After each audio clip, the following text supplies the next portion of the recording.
할렐루야. 전파 중고등부 학생 여러분, 지난 한 주일 잘 지내셨나요? 벌써 한 달도 훌쩍 지나갔어요. 2월도 벌써 일주일이나 지나갔군요. 며칠만 있으면 즐거운 설 명절인데, 다른 해 같으면 할아버지 할머니 만나러 간다, 맛있는 음식 만들어서 일가 친척들이 다 함께 모여서 나눠 먹었는데, 올해는 코로나로 인해서 많이 자제해야 될 것 같아요. 너무 무리하지 말고 하나님 말씀으로 승리하는 한 주가 되기를 바라겠어요. 새 요한이 등장한 시대는 역사적으로 굉장히 어려운 시대였어요. 가나안 땅, 곧 팔레스타인은 예수님 오시기 전 600년 동안 외세의 침략과 억압과 지배를 받아왔어요. 아수르를 비롯하여 바벨로니아, 페르시아, 마게도니아, 이집트, 시리아, 그리고 로마로 이어지는 강대국의 계속된 지배하에서 신화하고 있었어요.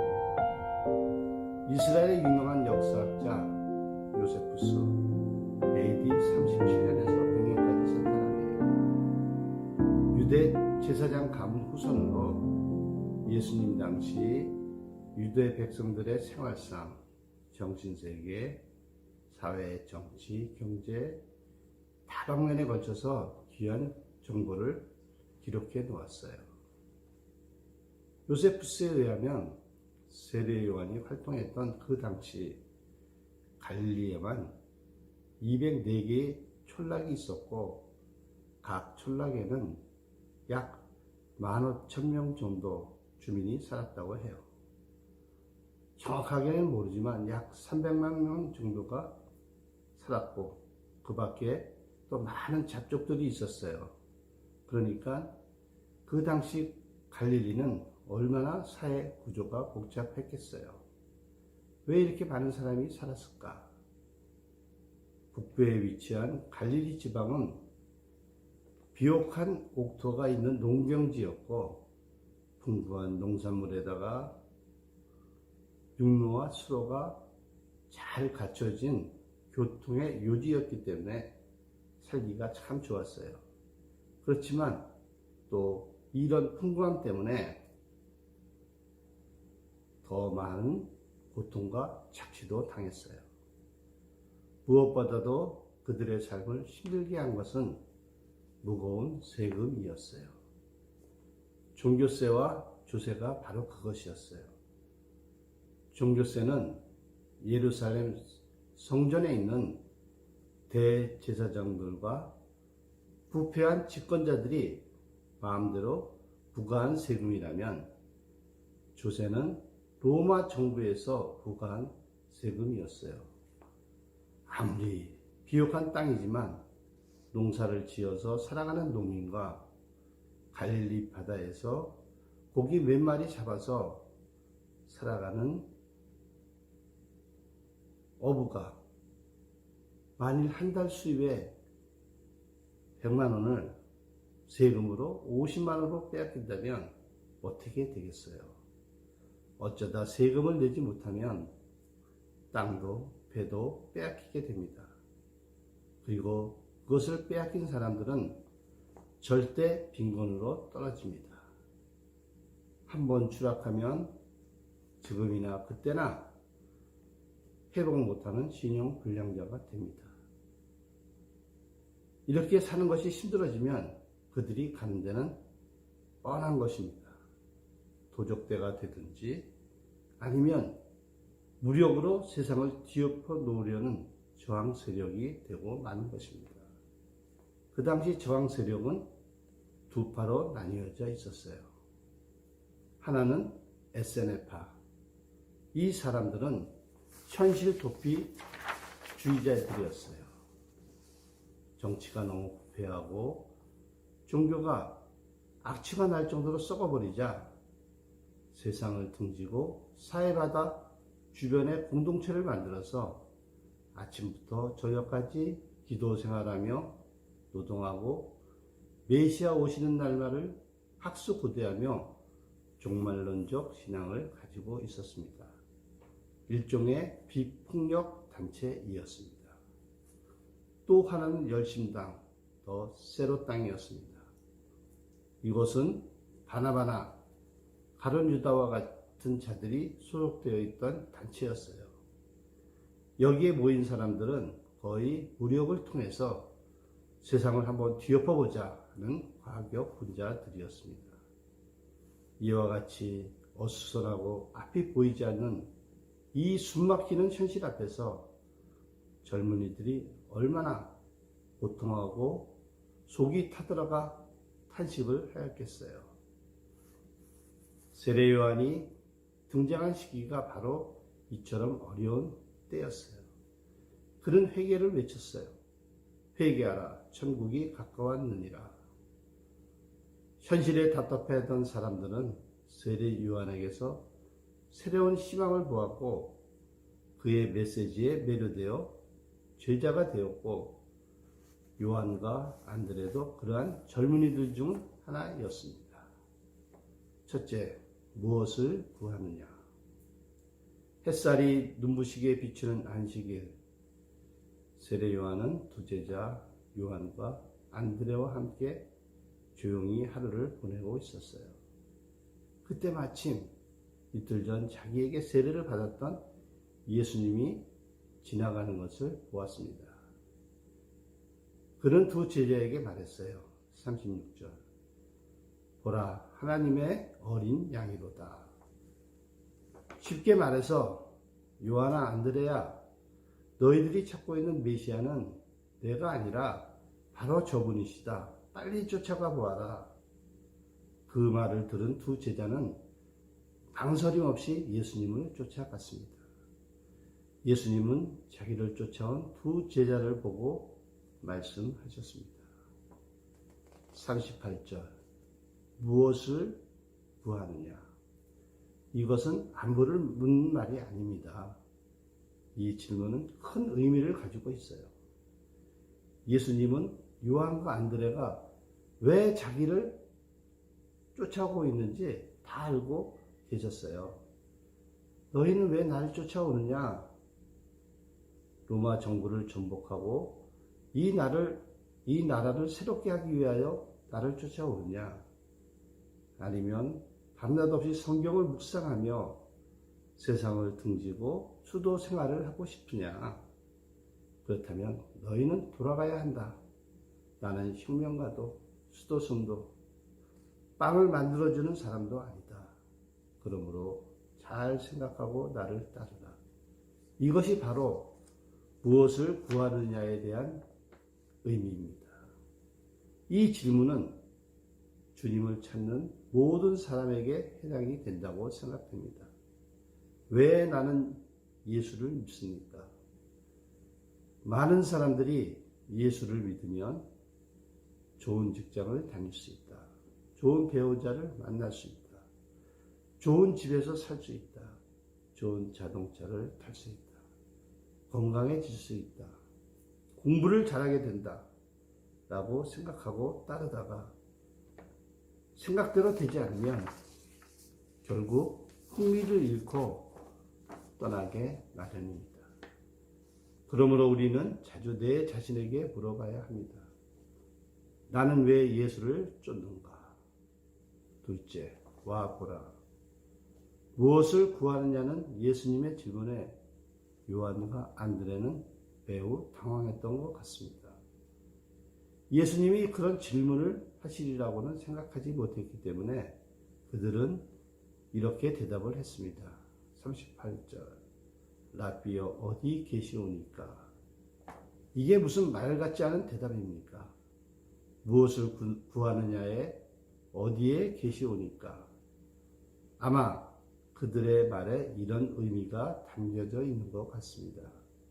주님, 지금 어디에 기거하고 계시는지 알려주시면 시간 내서 조용히 찾아뵙겠습니다. 그러나 예수님은 공생애를 하시면서 자기 집이 없으셨습니다. 39절 예수께서 이르시되 와서 보라. 굉장히 중요한 말씀을 하십니다. 오라. 그리하면 알 것이다. 두 제자는 이 말에 가벼운 마음으로 예수님을 따라갔습니다. 이때 시간이 제 10시쯤 되었는데 우리나라 시간으로는 오후 4시에 해당이 됩니다. 저녁이 다 된 시간이었습니다. 그리고 그들은 밤이 새도록 예수님과 함께 시간을 보내며 말씀을 들었습니다. 드디어 그들의 눈이 열렸습니다. 자기들과 말씀을 나누는 예수님한테서 하나님의 영광을 볼 수 있었기 때문입니다. 이분이 자신들이 그토록 기다리던 메시아요, 하나님의 아들이심을 확인하게 된 것입니다. 요한과 안드레는 얼마나 흥분했던지 날이 새자마자 자기 형제 베드로에게 달려갔습니다. 41절 우리가 메시아를 만났다 하고 소리를 질렀겠습니까? 그날의 감동이 너무나 벅차고 뜨거워서 그랬는지 몰라도 요한은 예수님을 만난 시간이 10시쯤 되었다는 것을 70년이 지난 후에도 성경에 생생하게 기록하고 있습니다. 누구든지 예수님을 만나고 그를 영접한 사람은 그날 그 시간을 절대로 잊을 수가 없습니다. 그런 의미에서 와 보라는 예수님의 말씀은 사실이었습니다. 사랑하는 중고등부 학생 여러분, 우리에게 이런 감동이 있습니까? 주님의 말씀을 보고 들으며 우리의 눈이 열리고 그 열린 눈으로 하나님의 영광이 보이는 체험을 하기를 소원합니다. 셋째, 우리의 모든 문제의 해결은 예수님에게 있다. 우리는 현재 많은 문제를 안고 살아가고 있어요. 여러분들은 학업 문제, 진학 문제, 또 형, 누나들은 취업과 결혼 문제, 부모님들은 먹고 살고 자식을 바르게 키워야 하는 많은 문제를 안고 힘들게 살아가고 있어요. 세상에 문제가 없는 사람은 한 사람도 없습니다. 우리를 힘들게 하는 이 모든 문제는 어디에서 오는 것일까요? 사회 구조입니까? 문화적, 경제적, 교육의 문제가 있는 것입니까? 세상 모든 문제의 뿌리는 죄에 있습니다. 죄로 부패된 인간의 본성 때문에 이 세상이 미움과 증오와 탐욕과 음란이 판치는 세상이 된 것입니다. 예수님이 오신 것은 바로 이 죄를 해결해 주시고 우리에게 영원한 생명을 주시기 위해서 오신 것입니다. 1980년 광주 사태를 목격한 오 자매는 광주 사태의 참혹한 현장을 목격하고 정부도 언론도 믿을 수 없는 거짓 투성이라는 것을 뼛속 깊이 깨달은 사람입니다. 이 너무나 비참한 현실 앞에서 그의 마음은 완전히 삐뚤어졌습니다. 연세대학교에 입학하자마자 그녀는 운동권에 뛰어들었습니다. 여자의 몸이지만 이 사회를 한번 뒤집어 보자. 착취당하는 사람 편에 서자. 순수한 열정으로 저항을 했습니다. 결국 그는 보안당국에 체포되어 감옥살이를 했고 풀려나자마자 구로공단에 위장 취업을 했습니다. 그러나 발각되어 다시 감옥에서 모진 고문을 당했습니다. 고문을 당하여 몸과 마음이 피폐하게 되었지만 나는 내가 옳다고 생각하는 이 길을 절대로 양보할 수 없다.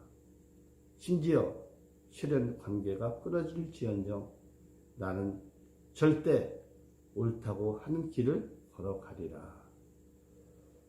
1987년 그가 감옥에서 풀려나왔을 때 그의 어머니는 완전히 망가진 딸의 모습을 보고 눈물로 하나님께 밤마다 부르짖었습니다.